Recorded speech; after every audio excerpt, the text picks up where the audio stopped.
Welcome back, everyone, for another deep dive. Today we're going to be looking at something a little bit different. Yeah. We're doing geography. Geography. Yeah, That's right. little wacky geography facts. Yeah, we're looking at some surprising geography facts, Yeah. some things that maybe you wouldn't expect. Yeah. Just some really interesting things. And this all comes from a podcast that both of us have been listening to, Wacky Wonders. Yeah. Wacky Wonders. That's a fun one. So we decided to do a deep dive into Wacky Wonders. Yes, right. Um, and so yeah, this should be a lot of fun. I love maps. Where to? I love geography. Yeah, and it's always fascinating to learn these things. I love trivia. So Yeah, Yeah. those little facts that just Yeah. kind of blow your mind a little bit. Yeah. So anyway, let's just jump right into it. Um, this first one I thought was really interesting. Okay. Maine is the closest U.S. state to Africa. Yeah. What? Isn't that wild? I would have never guessed that. Yeah. Like, ever. It's so counterintuitive. Yeah. You think about Maine, it's like all the way over on the, East Coast? the East Coast. Yeah. And Africa's like all the way On the other side of the world? on the other side of the Atlantic. Yeah. Yeah. So how is that possible? So it really comes down to the curvature of the Earth. Okay. So because the Earth is a sphere, Yeah. um, the shortest distance between 2 points isn't always a straight line Right. on a map. Right. It's actually a curved line. Yeah. And so Maine's easternmost point Okay. actually puts it closer to Morocco Wow. than California is. That's crazy. Yeah. I never would have thought about it like that. Yeah, it's really interesting. And Yeah. it kind of makes you question like all the other things that we assume are true, Right. Absolutely. based on just looking at a flat map. Yeah. It's like, oh yeah, that makes sense. Yeah. But then when you actually consider the The three-dimensionality of the Earth. dimensions, yeah. Yeah. It's like, oh, wait a minute. That's really wild. Yeah. Okay, so next up, Canada has over 60% of the world's lakes.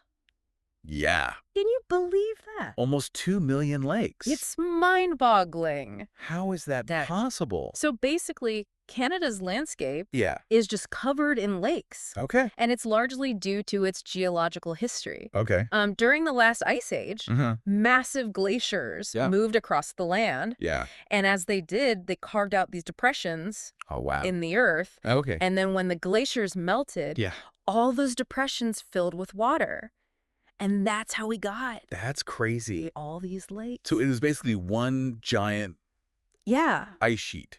exactly. Long. It's like this incredible natural lake-making machine. Wow. Yeah. That's really cool. And it's not just the sheer number of lakes that's impressive. Yeah. It's also the diversity. Okay. You have everything from these tiny little ponds Oh. to massive Great Lakes. Yeah. And they support this incredible array of life. That's really neat.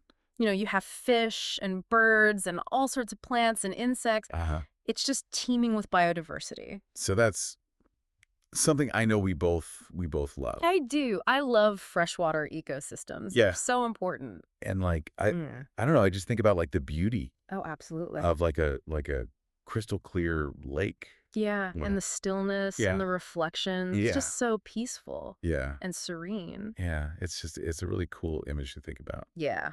Okay, so next up, Alaska, Okay. the northernmost, westernmost, and easternmost state in the U.S. Yeah. How about that? What? It's kind of a geographical paradox. Yes. Isn't it? How is that possible? It's because of the Aleutian Islands. Okay. So the Aleutian Islands are this chain of volcanic islands that stretch westward from Alaska, Uh-huh. and they actually cross the 180th meridian, What's that? which is basically the line that divides the eastern and western hemispheres. Oh, okay. So part of Alaska is technically in the eastern hemisphere. Wow. Yeah. So it's like in 3 places at once. It is, yeah. That's crazy. It's like a geographical magic trick. Yeah. And it's really fascinating because it creates this unique blend of cultures and traditions in Alaska. Yeah. You have influences from both the East and the West. That's really neat. And it's a really interesting case study in how geography can impact societal development. Yeah, absolutely. Okay, so next one, Norway.